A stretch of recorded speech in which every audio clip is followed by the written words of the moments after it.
Focus ये video के अंदर हम जो है एफएमसीजी कंपनीज के बारे में बात करेंगे। सारी एफएमसीजी कंपनी जो है उनका पूरा डिस्कशन करेंगे, समझेंगे कि भाई एफएमसीजी इंडस्ट्री के अंदर अभी सिनेरियो क्या चल रहा है और क्या एफएमसीजी कंपनीज इन्वेस्ट करने के लायक है या फिर कुछ। बहुत सी एफएमसीजी कंपनीज के अंदर अगर आप ट्रेंड देखोगे कि भाई हाई पीस पे पड़े हुए हैं, स्टॉक प्राइस के अंदर कोई मूवमेंट नहीं है। अगर हम ब्रिटानिया का ही एग्जाम्पल ले ले तो भाई 1 साल के अंदर अभी इसने रिटर्न देना चालू किया है, क्योंकि इन्फ्लेशन कॉस्ट वगैरह कम होना स्टार्ट हो गया है। कमोडिटी का कॉस्ट वगैरह जो है उसके अंदर थोड़ा बहुत रिडक्शन देखने मिला है, इसलिए ब्रिटानिया जो है फिर से अच्छा परफॉर्म कर रहा था।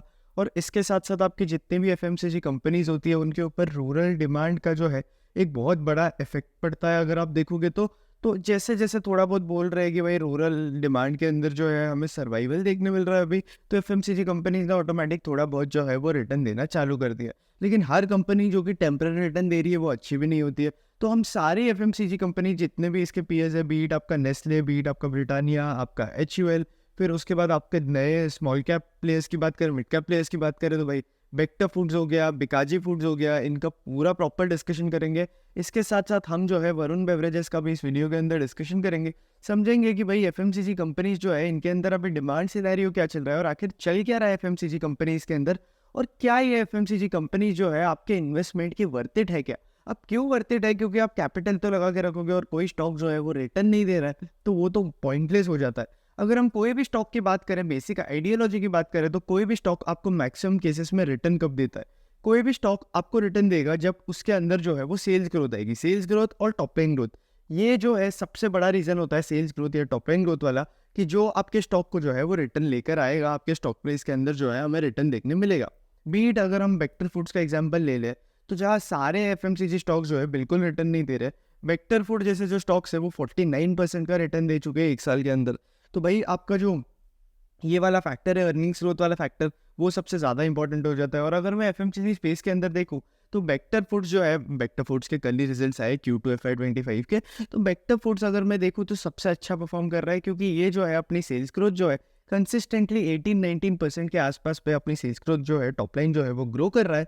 और फिर अगर एक बार आपकी टॉप लाइन ग्रो करना स्टार्ट हो गई तो ऑटोमेटिकली आपके बॉटम लाइन, जो कि प्रॉफिट आफ्टर टैक्स बोलते हैं हमें, उसके ऊपर भी जो है वो इफेक्ट होना या फिर हमें जो इफेक्ट दिखना है वो स्टार्ट हो जाता है। बिकाजी के केस में भी यही हो रहा है। अगर हम वेक्टर के केस में देखें तो भाई बॉटम लाइन अगर आप देखोगे तो ईपीएस वगैरह भी इंक्रीज हो रहा है, और इसके साथ साथ आप quarter on quarter vector foods का ग्रोथ देखोगे तो जो है अगर आप देखोगे तो कंसिस्टेंट ग्रोथ है।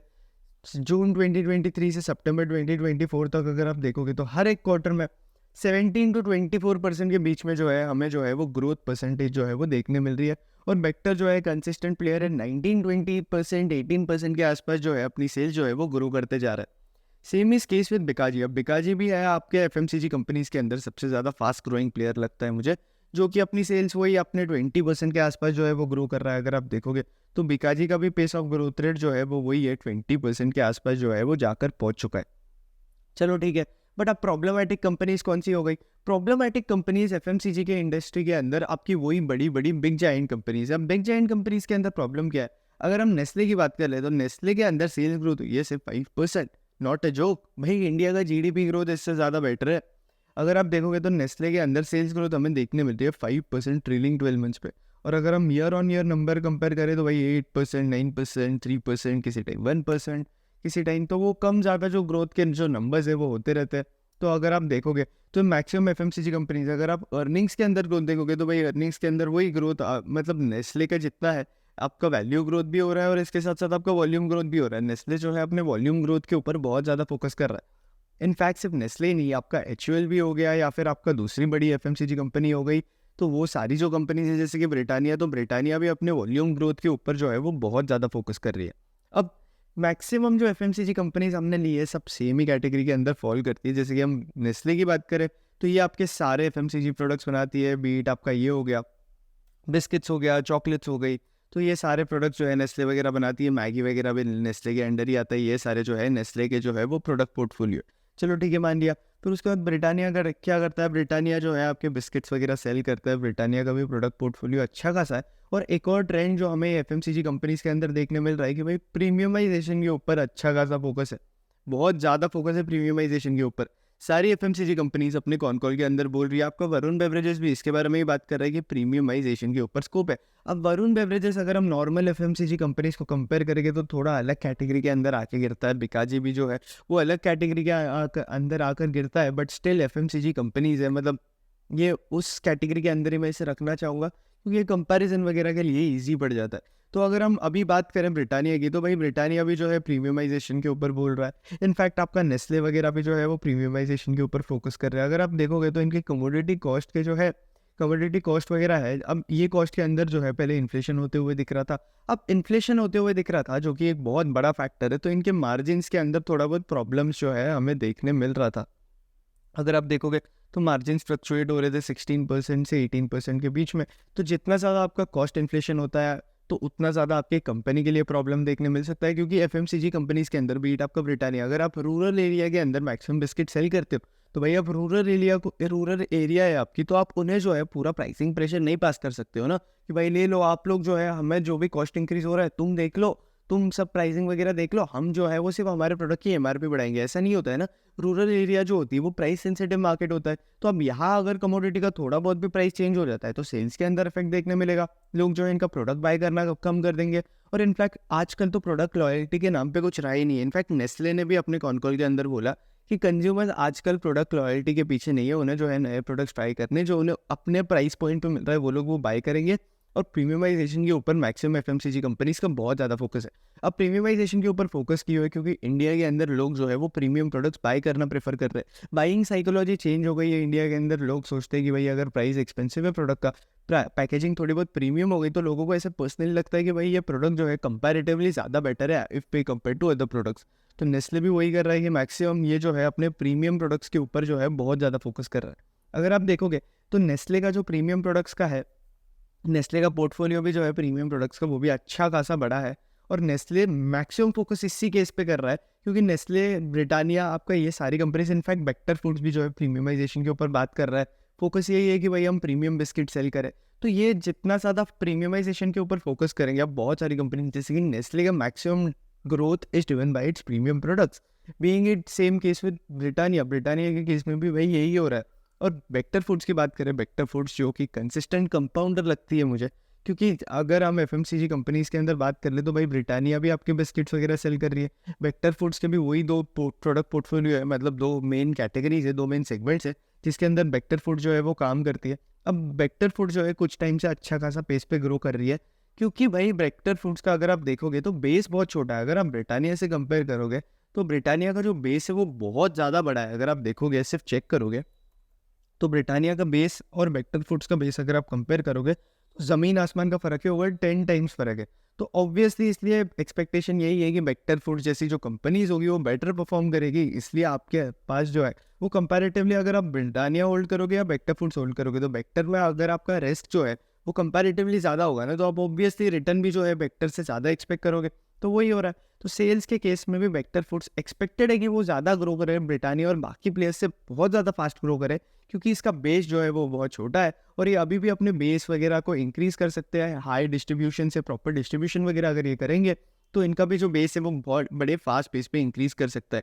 और इसलिए बेक्टर जो है सबसे अट्रैक्टिव प्लेयर। और पीई वाइज भी अगर हम देखें तो भाई बेक्टर के अगर हम देखें तो पीई कुछ 78 के आसपास है। बेक्टर के पीई के अंदर अगर हम देखें तो पहले जो है बेक्टर का पीई, मीडियन पीई अगर आप देखोगे पिछले एक साल का, तो 56 के आसपास है, जो कि आपकी नॉर्मल सारी एफएमसीजी कंपनी से, आपका ब्रिटानिया हो गया, नेस्ले हो गया, या फिर आपकी दूसरी कंपनीज हो गई एफएमसीजी में, उसी स्पेस के अंदर है। 56 के आसपास जो है इसका मीडियन पी है। अभी पी के अंदर जो है हमें इंक्रीज देखने मिल रहा है। अब इंक्रीज देखने क्यों मिल रहा है? क्योंकि Bector foods being a consistent compounder, भाई ये कॉन्स्टेंटली अपनी जो सेल्स है वो सेम नंबर पे इंक्रीज करते जा रहा है। तो इसलिए ये जो है सबसे अट्रैक्टिव प्लेयर लग रहा है, क्योंकि आपके जितने भी एफएमसीजी प्लेयर्स है उसके अंदर बेक्टर फूड्स जो है वो सबसे ज़्यादा फास्टेस्ट ग्रोइंग प्लेयर है। अब एफएमसीजी इंडस्ट्री के अंदर पी मल्टीपल का जो प्रॉब्लम है वो बहुत ज़्यादा टाइम से, मतलब एफएमसीजी कंपनी जो होती है आपकी, उन्हें जो है एक प्रीमियम वैल्यूएशन दिया जाता है मार्केट की तरफ से। अगर आप देखोगे तो भाई इज्जत से देखा जाए तो भाई 20% की सेल्स ग्रोथ हो रही है, आपके स्टॉक को जो है वो 78 का पी मिल रहा है। अज्यूम कर लेते कि आपके स्टॉक को जो है वो 3 के आसपास का जो है वो पी मिल रहा है। तो ये थोड़ा एक्सपेंसिव ही हो गया भाई। अगर आप ब्रिटानिया के केस में भी देखोगे तो 5% की जो सेल्स ग्रोथ देखने मिल रही है, जीडीपी से कम सेल्स ग्रोथ है। अब ऐसी घटिया सेल्स ग्रोथ है, जीडीपी इससे ज़्यादा फास्ट ग्रो कर रही है, तो ऑब्वियसली आपकी कंपनी तो एक्सपेक्टेड है ना कि जीडीपी से फास्ट ग्रो करे, वो तो हो ही नहीं रहा है। तो इसके वजह से ब्रिटानिया को जो है वो इतना ज़्यादा अटेंशन नहीं मिल रहा है मार्केट के अंदर। रिटर्न्स बिल्कुल ब्रिटानिया ज़्यादा दे नहीं रहा है एक साल के अंदर, वो तो ठीक है, रूरल डिमांड जो है वो स्पाइक अप होने लगी है इसलिए ठीक है। बट ब्रिटानिया अगर आपको नॉर्मल रिटर्न चाहिए, एफडी टाइप रिटर्न की 5% 6% मार्केट से जो है रिटर्न डेली बन रहा है, डेली में तो आपका ये नहीं, डेली बनना तो पॉसिबल नहीं। बट अगर आपकी ऐसी एक्सपेक्टेशन है कि भाई 5 6 7% से जो है मैं तो ओके हूँ, तो आप जो है ब्रिटानिया जैसे स्टॉक्स को, again not a buy sell recommendation, मैं बस एग्जांपल देकर समझा रहा हूँ आपको, तो आप ब्रिटानिया जैसे स्टॉक्स वगैरह को, नेस्ले जैसे स्टॉक्स वगैरह को जो है वो कंसिडर कर सकते हो। बट फिर आपका आ जाता है कि भाई यार मेरे को तो है ना अच्छा खासा रिटर्न चाहिए, तो आपको जो है वो हाई ग्रोथ कंपनीज लगेगी आपके पोर्टफोलियो के अंदर, क्योंकि आपके पोर्टफोलियो के अंदर हाई ग्रोथ कंपनीज ही नहीं रहेगी, तो आप क्या ग्रो करोगे। वही अगर हम एचयूएल की बात कर ले तो भाई हिंदुस्तान यूनिलीवर की भी बात कर लेते हैं। हिंदुस्तान यूनिलीवर वही हाई मल्टीपल, पी मल्टीपल 57 का पी मल्टीपल है स्टॉक के अंदर, और सेल्स ग्रोथ अगर आप देखोगे तो 1%। भाई अगर आप पीई से वैल्यू करोगे इस स्टॉक को तो 57 का पीई चल जाता है। Not a joke, not a joke, मतलब बहुत ज़्यादा एकदम एक्सट्रीम हैवी वैल्यूएशन है। प्रॉफिट के अंदर डीग्रोथ देखने मिल रहा है, सेल्स को देखोगे तो भाई कुछ नहीं है, 1% 2% के आसपास है, कुछ भी अच्छी खासी ग्रोथ नहीं है। ये जो स्टॉक्स है ये कोविड के अंदर थोड़ा बहुत अच्छा परफॉर्म कर रहे थे, क्योंकि ये जो है आपके नॉन साइक्लिकल सेक्टर हो गया एफएमसीजी सेक्टर, क्योंकि आपके जो बाकी सेक्टर है, आपके प्रीमियम प्रोडक्ट्स वाले सेक्टर जैसे कि मॉल्स हो गए, या फिर आपके प्रीमियम स्पेंडिंग वाले प्रोडक्ट्स हो गए जैसे कि मूवीज़ वगैरह, तो ये सब जो है वो साइक्लिकल सेक्टर्स है। बट अगर हम एफएमसीजी की बात करें तो हम जो है इन्हें डिफेंसिव स्टॉक्स बोलते हैं, मतलब ये जो है नॉन साइक्लिकल सेक्टर के अंदर आते हैं। इकोनॉमी के अंदर कितना भी ऊपर नीचे हो जाए, हाँ ऑब्वियसली डिमांड वगैरह इफेक्ट होगा, क्योंकि रूरल इकोनॉमी के अंदर अभी वही चल रहा है कि भाई इन्फ्लेशन एकदम हाई हो चुका है, प्रोडक्ट के कॉस्ट एकदम से इंक्रीज हो रहे हैं, इसलिए डिमांड फैक्टर जो है हमें देखने मिल रहा है। अब इनका एफएमसीजी अगर हम हिंदुस्तान यूनिलीवर की भी बात करें तो इसके पी के अंदर भी जो है हमें अच्छा खासा करेक्शन देखने मिल रहा है। अब हमें ये स्टॉक्स के पी के अंदर इतना अच्छा करेक्शन क्यों देखने मिल रहा है, क्योंकि अब इसके अंदर सेल्स ग्रोथ ही नहीं है ना। अगर आपकी कोई मशीन है, मशीन चलना ही बंद कर देगी तो ऑब्वियसली आप मशीन को यूज़ करना भी बंद कर दोगे। सेम आपका एफएमसीजी स्टॉक्स के अंदर हो रहा है। बिग जाइंट्स जो है एफएमसीजी स्टॉक्स, उनके अंदर वही हो रहा है भाई कि सेल्स ग्रोथ आ ही नहीं रही है, देखने ही नहीं मिल रहा है हमें सेल्स ग्रोथ, कुछ भी नहीं है सेल्स ग्रोथ। ये लोग क्या कर रहे हैं, चलो माना ही अपना प्रोडक्ट पोर्टफोलियो एक्सपांड कर रहे हैं, मार्केटिंग के ऊपर स्पेंड कर रहे हैं, केपेक्स वगैरह कर रहे हैं। केपेक्स मैक्सिमम आपके जो बड़े प्लेयर्स हैं वो नहीं कर रहे हैं। नेस्ले कुछ 5000 करोड़ का केपेक्स कर रहा है, क्योंकि उन्हें जो है एक फैक्ट्री सेटअप करनी थी, और इसके साथ साथ जो दूसरे केपेक्स के जो कॉस्ट है वो अपने डिस्ट्रीब्यूशन वगैरह के अंदर जो है वो यूज़ करेंगे। तो एचयूएल की बात करें या नेस्ले वगैरह, हम बाकी कंपनीज की बात करें, तो ये लोग क्या कर रहे हैं, अपना प्रोडक्ट पोर्टफोलियो इंक्रीज कर रहे हैं। प्रोडक्ट पोर्टफोलियो इंक्रीज करेंगे तो ऑब्वियसली इनके पास ज़्यादा प्रोडक्ट्स रहेंगे, लोग जो है वो ज़्यादा बाय करेंगे। अब एफएमसीजी कंपनीज के अंदर आपका डिस्ट्रीब्यूशन जो है वो बहुत ज़्यादा इंपॉर्टेंट रोल प्ले करता है। आपका जितना अच्छा डिस्ट्रीब्यूशन होता है उतना ज़्यादा आपका मार्केट शेयर इंक्रीज होते जाता है, उतना ज़्यादा आपका बिजनेस जो है वो लोगों को प्रेफर करते हैं लोग। क्योंकि आप देखो फॉर एग्जाम्पल, अगर आप शॉप में परचेस करने जाते हो कोई product, generally mom and pop store हो गया या जनरल स्टोर हो गया हमारा, वहाँ हम कोई प्रोडक्ट जो है वो परचेस करने जाते हैं। अज्यूमिंग हम जो है एचयूएल का प्रोडक्ट जो है वो परचेस करने जा रहे हैं, बट वहाँ जो है एचयूएल के प्रोडक्ट्स ही नहीं है, वहाँ जो है वो नेस्ले के प्रोडक्ट्स है। तो आप जो है कुछ ना कुछ करके बिना कोई ऑप्शन रखे, आपको कोई फ़र्क भी नहीं पड़ता। इनफैक्ट लोगों के अंदर इतनी लॉयल्टी भी नहीं है प्रोडक्ट्स के लिए कि वो सीधा जाके नेस्ले का प्रोडक्ट परचेस कर लेंगे, अल्टरनेटिव परचेस कर लेंगे। तो जितना ज़्यादा आपका डिस्ट्रीब्यूशन स्ट्रॉन्ग है ना, उतना ज़्यादा आपके लिए बेटर है। अगर हम बेक्टर की भी बात करें तो भाई बेक्टर भी जो है अपने डिस्ट्रीब्यूशन के ऊपर अच्छा खासा फोकस कर रहा है। अगर हम इनके दो बिजनेस की बात करें तो पहला जो बिजनेस है वो है बिस्किट्स वाला बिजनेस, और दूसरा जो बिजनेस है वो है इनका बेकरी सेगमेंट वाला बिजनेस। दोनों भी सेगमेंट के अंदर जो है अच्छी खासी ग्रोथ देखने मिल रही है। अगर आप बेक्टर के इस बार के रेवेन्यूज देखोगे तो भाई 20% से इसके जो रेवेन्यूज है वो इंक्रीज हुए ईयर ऑन ईयर, और बिस्किट्स के अंदर 24% का ग्रोथ देखने मिला है, वाइल बेकरी के अंदर जो है 19% का ग्रोथ देखने मिला है। बेकरी सेगमेंट के अंदर मतलब ये ब्रेड वगैरह जो है वो सेल करता है क्यूएसआर, आपकी जो चेन्स हो गई जैसे कि मैकडॉनल्ड्स हो गया, केएफसी हो गया, पिज़्ज़ा हट हो गया, मतलब ये सारी जो चेन्स है। अब पिज़्ज़ा हट को जो है अब क्यूएसआर के अंदर बहुत ज़्यादा प्रॉब्लम चल रही थी, इसलिए अगर आप देखोगे तो Q2 FY23 और Q2 FY24 के अंदर ज़्यादा सेल्स ग्रोथ जो है हमें देखने नहीं मिल रहा है बेकरी सेगमेंट से अंदर। बट इस बार जो है बेकरी सेगमेंट के अंदर हमें जो है वो रिकवरी देखने मिली है, तो अज्यूमिंग की क्यूएसआर चेंज भी जो है आपके Q2 के अंदर जो है अच्छा खासा रिजल्ट दिखा है। बट अब देखते हैं कि क्यूएसआर चेंज जो है बिल्कुल अच्छा परफॉर्म नहीं कर रही थी, सबके अंदर नेगेटिव सेल्स ग्रोथ देखने मिल रहा था। इसके साथ साथ प्रॉफिट आफ्टर टैक्स के अंदर भी जो है हमें, मतलब हमारी जो बॉटम लाइन है उसके अंदर भी जो है वो नेगेटिव ग्रोथ देखने मिल रहा था। तो ये थोड़ा बहुत इशू हो जाता है यार आपकी कंपनी के साथ। तो स्टॉक्स भी जो है एक बार आपका सेल्स ग्रोथ चला गया, स्टॉक से अर्निंग्स ग्रोथ चली गई, तो स्टॉक्स भी जो है ऑटोमेटिकली परफॉर्म करना बंद कर देते हैं, और लोग जो है पागल जैसे बैठे बैठे चार्ट्स देखते रहते हैं कि भाई ये स्टॉक जो है वो परफॉर्म कर रहा है, नहीं कर रहा है, क्यों नहीं कर रहा है, ये क्यों नहीं कर रहा है। भैया अगर आप आके डॉक्यूमेंट्स पढ़ोगे तो आपको ऑटोमेटिकली समझ जाएगा ना कि स्टॉक जो है वो क्यों नहीं परफॉर्म कर रहा है, क्योंकि आपका कोई भी स्टॉक का प्राइस है तो बिजनेस का प्राइस अंटिल वो स्टॉक जो है वो मैनिपुलेटेड नहीं है। सारे बिजनेसेस की प्राइस जो है उनके अर्निंग्स ग्रोथ पर डिपेंड करती है। जितनी ज़्यादा अर्निंग्स हो तो ये उतना ज़्यादा अच्छा खासा रिटर्न जो है वो स्टॉक देगा। अगर आप बेटर अभी वरुण बेवरेजेस की बात कर लेते हैं, वरुण बेवरेजेस की बात करें तो वरुण बेवरेजेस को मार्केट जो है हाई मल्टीपल देता है। अगर आप देखोगे तो वरुण बेवरेजेस का जो मल्टीपल है अच्छा खासा मेंटेन्ड है। अब देखो वो तो ठीक है, अगर हम 3 साल या 1 साल का मल्टीपल देखें तो वरुण बेवरेजेस को जो है मार्केट 100 का मल्टीपल भी दे रहा था, क्योंकि वरुण बेवरेजेस जो है अपनी सेल्स जो है वो 30% के आसपास ग्रो कर रहा था पहले। बट अब वरुण बेवरेजेस के अंदर भी थोड़ा कंपैरेटिवली स्लो डाउन देखने मिला है। 21% के आसपास जो है इसकी सेल्स की उतार चुकी है, जो कि खराब नंबर नहीं है, डिसेंट नंबर है। बट स्टिल अगर मतलब जितनी भी आपकी लार्ज कैप कंपनीज है उनके अंदर मुझे जो है वरुण बेवरेजेस प्रेफरेबल लगता है एफएमसीजी के अंदर। अब क्यों प्रेफरेबल लगता है, क्योंकि इसका जो पी है 75 के आसपास है और उस हिसाब से 20-25% के आसपास की ग्रोथ जो है आपको दे रहा है। अभी भी वरुण बेवरेजेस जो है क्यूआईपी कर रहा है, 7,500 करोड़ का जो है ये पिक्स करने वाले हैं। इन्होंने अभी अभी बेवको नाम की कंपनी जो है एक्वायर की। अब किसी को वरुण बेवरेजेस का मॉडल नहीं पता तो ये जो है पेप्सी की बॉटलर कंपनी है। ये लोग क्या करते हैं, जो भी पेप्सी को के जो प्रोडक्ट्स होते हैं इंडिया के अंदर, आपका साउथ अफ्रीका के अंदर या फिर दूसरे, अब वरुण बेवरेजेस जो है अपना जोग्राफिकल प्रेजेंस अच्छा खासा इंक्रीज कर रहा है। पहले जो है वरुण बेवरेजेस के मैक्सिमम रेवेन्यू सिर्फ इंडिया से आते थे। अब जो है ये लोग जो है अपने रेवेन्यूज़ वगैरह के लिए अपने ऑपरेशंस को 10 कंट्रीज़ के आसपास स्केल कर चुके। अगर आप देखोगे तो अफ्रीका के अंदर भी जो है ये अच्छा खासा स्केल कर रहा है और इंडिया के अंदर भी। और ये जो है वरुण बेवरेजेस का प्रोडक्ट पोर्टफोलियो है, जो कि पेप्सी ने इन्हें लाइसेंस कर कर रखा है कि वो इंडिया के अंदर जो है वो सेल कर सकते हैं। अब वरुण बेवरेजेस जैसी कंपनी हो गई, इनकी मेन पावर क्या हो गई कि ये लोग जो है कितना अच्छा डिस्ट्रीब्यूशन प्रोवाइड कर सकते हैं, पेप्सी के कितने ज़्यादा प्रोडक्ट सेल कर सकते हैं। अब जितनी ज़्यादा इनकी पेप्सी के साथ अच्छी रिलेशनशिप होगी उतना ज़्यादा उन्हें अच्छा पेप्सी के साथ कॉन्ट्रैक्ट मिलेगा। अभी के कॉन्ट्रैक्ट की बात करें तो वरुण बेवरेजेस को कुछ 2040 तक का कॉन्ट्रैक्ट देकर रखा है पेप्सी को ने। तो 2040 तक तो वरुण बेवरेजेस के स्टॉक से रिलेटेड जो कोई टेंशन नहीं है। अभी अभी इन्होंने रिन्यू किया था 2023-2022 के आसपास जो है इन्होंने कॉन्ट्रैक्ट जो है वो रिन्यू किया था। तो मतलब वरुण बेवरेजेस और पेप्सी के रिलेशन भी अच्छे, तो कॉन्ट्रैक्ट जो है वो एक्सटेंड ही होते जा रहा है, जो कि एक पॉजिटिव बात है। अब वरुण बेवरेजेस ने गेम क्या खेला, वरुण बेवरेजेस ने क्या किया कि इन्होंने जो है वो वीजी कूलर्स प्रोवाइड करके दिए। मतलब जैसे कोका कोला वगैरह ये नहीं कर रहे थे, ये सारे ब्रांड जो है वो कूलर्स प्रोवाइड नहीं कर रहे थे। बट इंडिया के अंदर जैसे कि हमने देखा है कि बहुत सारे शॉप्स होते हैं इनके पास फ्रिज वगैरह नहीं होता, तो ये लोग क्या करते हैं उन्हें जाकर कूलर्स वगैरह प्रोवाइड कर देते हैं और बोलते हैं कि तुम पेप्सी के प्रोडक्ट्स जो है वो ये फ्रिज के अंदर रखो। अगर आप नॉर्मली कोई शॉप वगैरह के अंदर जाके देखोगे तो आप देखोगे कि पेप्सी का एक स्पेशल कूलर प्रोवाइड किया जाता है, फ्रिज जैसा प्रोवाइड किया जाता है, जहाँ पेप्सी के प्रोडक्ट्स वगैरह जो है वो रखे हुए होते हैं। तो वीजी कूलर्स वगैरह भी वरुण बेवरेजेस ने प्रोवाइड करके गेम चेंज कर दिया पूरा। फिर इसके साथ साथ अगर आप देखोगे तो स्टिंग ने गेम चेंज कर दिया है, क्योंकि स्टिंग जो है सबसे अफोर्डेबल एनर्जी ड्रिंक है। बीट आपका रेडबुल हो गया, मॉन्स्टर हो गया, जो कि 125 के आसपास आता है। स्टिंग जैसा एनर्जी ड्रिंक्स है, जो कि एनर्जी ड्रिंक जो है वो 20 रुपीज़ के आसपास जो है वो प्रोवाइड कर रहे हैं। तो ऑब्वियसली रूरल इकोनॉमी के अंदर अगर आप देखोगे T2, T3, T4 सिटीज़ के अंदर तो स्टिंग का जो डिमांड है एकदम से स्पाइकअप हो गया।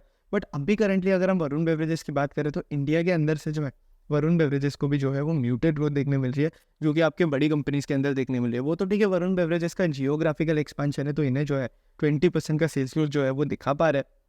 अब वरुण बेवरेजेस भी वही कंसिस्टेंट कंपाउंडर टाइप की कंपनी है कि ये पहले अपने रेवेन्यू जो है वो 30-35% के आसपास ग्रो कर रही थी।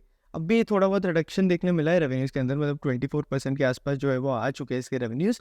बट स्टिल डिसेंट है यार, वरुण बेवरेजेस के अभी भी रेवेन्यूज जो है वो डिसेंट है। पी के अंदर थोड़ा बहुत करेक्शन देखने मिला है हमें, क्योंकि रेवेन्यूज़ का पेस ऑफ ग्रोथ जो है उसके अंदर थोड़ा बहुत हमें वरुण बेवरेजेस के अंदर अगर हम बात करें तो थोड़ा बहुत चेंजेस देखने मिला है हमें।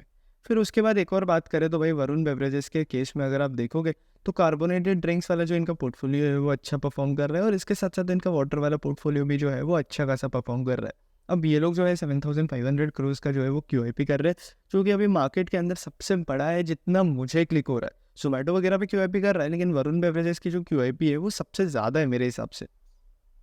फिर इसके साथ साथ ये लोग जो है फूड प्रोडक्ट्स वगैरह भी सेल कर रहे हैं आपके पेप्सी वगैरह के इन साउथ अफ्रीका वगैरह वाली जो कंट्रीज़ है, मोरक्को के अंदर। और अभी इन्होंने बेवको नाम की कंपनी को एक्वायर किया था 3,400 करोड़ के आसपास का। तो वो भी एक चीज़ है जो कि इन्होंने की है आपका जो साउथ अफ्रीकन मार्केट को एक्वायर करने के लिए। और आपकी मैक्सिमम ग्रोथ जो है दूसरी जगह से ही आ रही है। इंडिया में भी जो है वरुण बेवरेजेस को म्यूटेड ग्रोथ देखने मिली है 6% के आसपास। और बाकी अगर आप दूसरे कंट्रीज़ को कंपेयर करोगे तो वहाँ से जो है ये मैक्सिमम रेवेन्यू ग्रोथ जो है वो लेकर आ रहे हैं। वरुण बेवरेजेस भी मुझे पर्सनली कंपनी पसंद है लार्ज कैप्स के अंदर, क्योंकि कंसिस्टेंट कंपाउंडर है, इसलिए मुझे ये कंपनी पसंद है। हालांकि मैं होल्ड नहीं करता हूँ वरुण बेवरेजेस, बट मुझे ये कंपनी कंपेयर टू, अगर आप बाकी एफएमसीजी कंपनीज को कंपेयर करोगे या दूसरे लार्ज कैप्स भी अगर आप देखोगे, तो भाई वरुण बेवरेजेस जो है कंसिस्टेंट कंपाउंडर है। अभी भी जो है कंपनी के मैनेजमेंट बोल रहा है कि हम जो है और फास्ट जो है अपने रेवेन्यूज़ वगैरह को जो है वो ग्रो कर सकते हैं। अभी भी ये लोग केपेक्स वगैरह कर रहे हैं, हर चीज़ कर रहे हैं, तो उस हिसाब से वरुण बेवरेजेस के अंदर पोटेंशियल भी जो है वो अच्छा खासा है। वरुण बेवरेजेस का जो बिजनेस है वो ऑब्वियसली सीजनल बिजनेस है, क्योंकि किसी टाइम आपकी रेनफॉल अच्छी होगी तो वरुण बेवरेजेस मतलब आपके कोल्ड ड्रिंक वगैरह जो है वो कंज्यूम करना कंपैरेटिवली जो है वो कम कर दोगे। किस मतलब समर्स वगैरह के अंदर वरुण बेवरेजेस का जो सेल है वो सबसे ज़्यादा है। आई थिंक यूटिलाइजेशन, मैंने वरुण बेवरेजेस का कॉन कॉल पढ़ा था जिसमें इनके समर में कैपेसिटी यूटिलाइजेशन जो थी वो 100% के आसपास जाकर पहुंच चुकी थी। तो वरुण बेवरेजेस का अगर आप उस तरीके से देखोगे तो Varun beverages consistent compounder stock है, अच्छा स्टॉक है, जो कि अपने रेवेन्यूज़ के साथ अपनी अर्निंग्स के अंदर भी जो है वो ग्रोथ दिखा रहा है। बट अगर आप बाकी एफएमसीजी कंपनीज़ को कंपेयर करोगे तो इसके अंदर जो है आपकी डिस्ट्रीब्यूशन जितना ज़्यादा स्ट्रांग होता है उतना ज़्यादा आपके लिए बेटर होता है। आपकी वॉल्यूम ग्रोथ होनी चाहिए, वॉल्यूम ग्रोथ के अंदर अच्छा खासा पेस होना चाहिए। वॉल्यूम ग्रोथ होगी तो वैल्यू ग्रोथ होगी, वैल्यू ग्रोथ होगी तो आपकी टॉप लाइन इंक्रीज होगी, और टॉप लाइन इंक्रीज हो रही है तो ही आपके बॉटम लाइन पे इफेक्ट आएगा और फिर ही आपकी आएगी अर्निंग्स ग्रोथ। लेकिन अब ये एफएमसीजी कंपनीज क्या कर रहे हैं, ये लोगों के पास अभी ये एचयूएल हो गया, नेस्ले हो गया, हम बेक्टर फूड्स और बिकाजी जैसी कंपनीज की बात नहीं कर रहे। अब हमने जो है बिकाजी का मॉडल डिस्कस नहीं किया है, एक बार हम बिकाजी का मॉडल देख लेते हैं। अब बिकाजी क्या करता है, आपके भुजिया नमकीन्स वगैरह जो होता है ना, वो सारी जो चीज़ें हैं वो सेल करता है। बिकाजी भी जो है कंसिस्टेंट बिजनेस जो है अपना ग्रो कर रहा है। बिकाजी के अंदर भी जो है अच्छी खासी ग्रोथ देखने मिल रही है, 20% के आसपास, 17 to 20% के बीच में जो है ये अपना रेवेन्यू जो है बिजनेस जो है वो इंक्रीज करता जा रहा है कॉन्स्टेंटली। तो ये एक और पॉजिटिव चीज़ हो जाती है अगर आप बिकाजी को देखोगे तो। और बिकाजी जो है अपने एडवर्टाइजिंग वगैरह के ऊपर भी स्पेंड कर रहा है, और ये इन्होंने अपने मार्केट्स को जो है वो 3 कैटेगरी के अंदर डिवाइड करता है, कोर, फोकस और अदर। और फिर उसके बाद अगर आप देखोगे तो जो एफएमसीजी कंपनी जैसे कि एचयूएल हो गया, नेस्ले हो गया, हिंदुस्तान यूनिलीवर हो गया, जो कि रोती रहती है कि भाई रूरल डिमांड आ नहीं रही है, ये नहीं हो रहा है, वो नहीं हो रहा है, बेक्टर और बिकाजी जैसे जो प्लेयर्स है वो प्रॉपरली खेलते हैं, इनके कोई फर्क नहीं पड़ता इनकी भाई रूरल डिमांड कैसी है क्या है। ऑब्वियसली प्रोडक्ट सेल करते तो थोड़ा बहुत फर्क पड़ेगा, बट ये रोते नहीं है उसके लिए। ये अपने रेवेन्यू जो है अपने कंसिस्टेंट पेस पे 20% के आसपास वाला जो पेस है इनका रेवेन्यू ग्रोथ का, उसी पेस पे जो है अपने रेवेन्यूज वगैरह इंक्रीज करते रहते हैं। इन्हें कोई डिफरेंस नहीं पड़ता है कि भाई ये यहाँ से ग्रोथ आ रही है, वहाँ से ग्रोथ आ रही है, क्या करूँ, इसका क्या करूँ, कुछ फ़र्क नहीं पड़ता। और अगर आप देखोगे तो इम्पल्स पैक्स के अंदर जो है 6.9% की ग्रोथ देखने मिली है, और आपके जो फैमिली पैक्स है उसके अंदर जो है वो 22% की ग्रोथ देखने मिल रही है। मतलब इनका जो फैमिली पैक्स वाला जो सेगमेंट है वो ज़्यादा सेल हो रहा है as compared to impulse pack. लेकिन ये इम्पल्स पैक वगैरह के ऊपर भी जो है अच्छा खासा फोकस कर कर रखे हुए हैं, ताकि ये लोग चाहते हैं कि छोटे छोटे पैक्स हो, लोगों को वैसे भी अफोर्डेबल प्रोडक्ट्स चाहिए होते हैं, तो लोग ऐसे ही चलते फिरते इनके 5-10 रुपीज़ के जो भी प्रोडक्ट्स वगैरह है वो उठा ले सीधा जाकर, तो कोई टेंशन ना हो। फिर इसके बाद अगर हम बात करें तो सारी जो ये कंपनीज है, इनफैक्ट बिकाजी भी जो फोकस कर रही है अपने डिस्ट्रीब्यूशन के ऊपर फोकस कर रही है, ब्रिटानिया का भी वही चल रही है, अपने डिस्ट्रीब्यूशन के ऊपर फोकस कर रहे हैं। और फिर उसके बाद अगर आप रूरल इकोनॉमी का आउटलुक देखोगे तो भाई ब्रिटानिया बोल रहा है कि इन्फ्लेशन वगैरह कंट्रोल्ड है, और रूरल इकोनॉमी के अंदर हमें जो है वो इंक्रीज देखने मिल रहा है अभी, मतलब सर्वाइवल वगैरह देखने मिल रहा है। होपफुली जो है चीज़ें अच्छी चले। फिर उसके बाद अगर आप देखोगे तो नेस्ले की भी अगर हम बात करें तो नेस्ले के रेवेन्यू ग्रोथ बिल्कुल भी नहीं है, मतलब वही 2-3-5% के आसपास जीडीपी से कम ग्रोथ दोगे आप, 10% के आसपास भी लेके जाए तो भी मुझे अट्रैक्टिव नहीं लगती ऐसी कंपनीज, क्योंकि जीडीपी इससे ज़्यादा फास्ट ग्रो कर रही है। तो ऑब्वियसली आप जो है बेटर प्लेयर हो, आप स्टॉक मार्केट के अंदर लिस्टेड प्लेयर हो, 90 का पी भी उठा रहे हो, 60 का पी भी उठा रहे हो, तो ऑब्वियसली आप एक्सपेक्टेड हो ना कि बेटर ग्रोथ परफॉर्म करोगे। नहीं तो यही पी पे तो मुझे कितनी ज़्यादा अच्छी कंपनीज मिल रही है। अब लोग बोलेंगे कि भाई एफएमसीजी सेक्टर जो है वो नॉन साइक्लिकल है, ये है वो है। भाई नहीं, अगर अर्निंग्स ग्रोथ है तो बिजनेस है, नहीं तो फिर नहीं है। तो वही है, अगर हम इन कंपनीज़ को चेकआउट करें, ऑपरेशनल चैलेंजेस वगैरह देखें, तो ब्रिटानिया बोल रहा है स्लो ग्रोथ। इनफैक्ट बिकाजी जो है ये प्रॉब्लम हाईलाइट नहीं कर रहा है। बिकाजी का जो है वही बेस भी छोटा है बिकाजी का, तो बिकाजी का बिजनेस भी एकदम टॉप नॉच चल रहा है, जैसे कि बेक्टर फूड्स का चल रहा है, 20% के आसपास जो है वो ग्रो कर रहा है। अब इसके ऊपर ये लोग नहीं जा रहे, कि ये मुझे एक इशू लगता है। बेक्टर फूड्स जो है बोल रहा है कि कैपेसिटी कंस्ट्रेंट्स हो रहा है इन्हें मुंबई के साइड में, इसलिए ये लोग जो है उधर प्लांट वगैरह भी जो है वो सेटअप करके चल रहे। बाकी अगर हम बर्ड्स आई व्यू ले एफएमसीजी इंडस्ट्री के अंदर क्या चल रहा है, तो फोकस आपका वही है, प्रीमियमाइजेशन, प्रीमियम प्रोडक्ट्स, इसके ऊपर जो है सबसे ज़्यादा फोकस चल रहा है करंटली। प्रोडक्ट पोर्टफोलियो के अंदर इंक्रीज फोकस, मतलब प्रोडक्ट पोर्टफोलियो जो है कंपनीज को इंक्रीज करना है उसके ऊपर भी फोकस है, और ये लोग जो है अपना डिस्ट्रीब्यूशन जो है मैक्सिमम इंक्रीज करेंगे उसके ऊपर भी फोकस है। तो अभी करंटली हमने जो है बहुत सारे एफएमसीजी प्लेयर्स जो है वो डिस्कस कर लिए। सबसे अट्रैक्टिव प्लेयर्स जो मुझे लगते हैं, पहला जो है वो वरुण बेवरेजेस, दूसरा जो है वो बेक्टर फूड्स, और तीसरा जो है वो है बिकाजी। अभी ये 3 प्लेयर्स ही जो है मुझे अट्रैक्टिव लगते हैं। थोड़े बहुत मतलब वैल्यूएशन की बात नहीं कर सकता मैं एफएमसीजी में, क्योंकि अब ये जो सेक्टर इसे प्रीमियम देता ही है स्टॉक मार्केट शुरू से, तो अभी भी इन्हें जो है वो प्रीमियम मिल रहा है। बट स्टिल मुझे जो है डिसेंट कंपनीज लगती है। आपका Bikaji, Bector, Varun beverages, consistent compounder type companies लगती है ये। अगर आपको एफएमसीजी स्टॉक्स कंसिडर करनी है, 20-25% का ग्रोथ ही उठाओ ना, फिर 1-2% के ग्रोथ वाले स्टॉक्स को क्यों पिक कर रहे हो जो कि रिटर्न्स ही नहीं दे रहे। और अगर आप एक और चीज़ नोटिस करोगे तो आपके जो बड़ी बड़ी कंपनीज है, जैसे कि नेस्ले हो गया, एचयूएल हो गया, ये लोग जो अभी क्या करते हैं, इन्होंने अपने dividend pay out ratio HUL के केस में 98, 99, 100 के आसपास था। आईटीसी की भी अगर हम बात कर लेते हैं, इतना कर रहे हैं, तो आईटीसी के अंदर भी जो है बिल्कुल रेवेन्यू ग्रोथ आ नहीं रही है, वो रेवेन्यू ग्रोथ स्टक हो चुकी है आईटीसी के अंदर। एफएमसीजी वाला जो अगर आप सेगमेंट देखोगे एफएमसीजी का, आईटीसी का, तो उसके अंदर कंपैरेटिवली ग्रोथ अगर आप देखोगे तो आईटीसी के अंदर जो है वो डी ग्रोथ देखने को मिल रहा है। इनका पेपर वाला बिजनेस जो है वो अच्छा परफॉर्म नहीं कर रहा था, एग्रो वाला बिजनेस अच्छा परफॉर्म नहीं कर रहा था। बाकी आईटीसी के एफएमसीजी बिजनेस की बात करें तो भाई 10% के आसपास, 10% के आसपास का हम ग्रोथ अज्यूम कर सकते हैं कि आईटीसी के अंदर जो है वो देखने मिल रहा है। तो वही आपका वैसे ब्रिटानिया और ये भी जो है आपके उसी तरीके से परफॉर्म कर रहे हैं। तो ये वीडियो को बस हम इतना ही रखेंगे। बाकी जितने भी प्लेयर्स है एफएमसीजी कंपनीज़ के, जो भी प्लेयर्स है, उसके अंदर मुझे ये 3 पर्सनली कंपनीज जो है वो अट्रैक्ट कर रही है, क्योंकि इनके अंदर जो है वो अर्निंग्स ग्रोथ अभी भी चल रहा है। इसलिए मैं जो है बिजनेसेस को ट्रैक करते रहता हूँ। भले ही एचयूएल जैसे जो बिजनेस है वो अर्निंग्स ग्रोथ दे नहीं रहे, बट मैं प्रिज्यूम करता हूँ ना, अज्यूम करता हूँ कि भाई ये जो बिजनेस है ये आगे जाकर बेटर हो सकता है, क्या पता बेटर हो गए और ये जो है अपने स्टॉक होल्डर्स को जो है वो अच्छी खासे पैसे बना कर दे दे। तो अपॉर्चुनिटी मिस नहीं करनी है हमें, हर बिजनेस को ट्रैक करते रहना है और फिर उसके बाद समझना है कि भाई कौन सा बिजनेस के अंदर क्या हो रहा है और उस हिसाब से कैपिटल जो है वो एलोकेट करना है। तो ये एफएमसीजी मास्टर क्लास के अंदर हम जो है वो वीडियो इतना ही रखेंगे। हमने most of the FMCG companies को डिस्कस कर लिया। बाकी थोड़ी बहुत छोटी मोटी कंपनीज हो गई, जैसे कि इमामी जैसी जो कंपनीज है वो हमने छोड़ दी, तो उसके बारे में जो है अगला वीडियो बनाएंगे, प्रॉपर डिस्कशन करेंगे। ये एक सिनेरियो टाइप दे दिया मैंने आपको कि भाई एफएमसीजी इंडस्ट्री के अंदर, एफएमसीजी कंपनीज के अंदर अभी हो क्या रहा है, वैल्यूएशन कैसा है, आपका मल्टीपल कैसा है, कौन से बिजनेस के अंदर अर्निंग ग्रोथ आ रही है, मॉडल वगैरह भी थोड़ा बहुत जो है समझा दिया। बाकी कुछ मिस तो नहीं हुआ है मेरे हिसाब से। अगर कुछ बात करें तो वही है वॉल्यूम ग्रोथ वगैरह। बिकाजी जो है अपने हाउस ऑफ ब्रांड के ऊपर फोकस कर रहा है। अब इन्होंने कुछ ब्रांड को भी जो है एक्वायर किया है, हेज़लनट फैक्ट्री जो है उस ब्रांड को भी जो है एक्वायर किया है अभी इन्होंने रिसेंटली, ताकि ये लोग जो है अपना प्रोडक्ट पोर्टफोलियो वगैरह इंक्रीज़ कर रहे हैं। तो वही है फोकस, वही है एफएमसीजी कंपनीज़ का, प्रीमियमाइजेशन, प्रोडक्ट पोर्टफोलियो इंक्रीज़ करना और डिस्ट्रीब्यूशन इंक्रीज़ करना। बट आपको इन कंपनीज़ के अंदर वो कंपनीज़ उठानी है जिसके अंदर सबसे ज़्यादा अर्निंग्स होते हैं। इस वीडियो को वैसे हम इतना ही रखेंगे। That's it, thank you for watching. Video अच्छा लगा तो लाइक कर देना, कंटेंट अच्छा लगा तो चैनल सब्सक्राइब कर देना। That's it.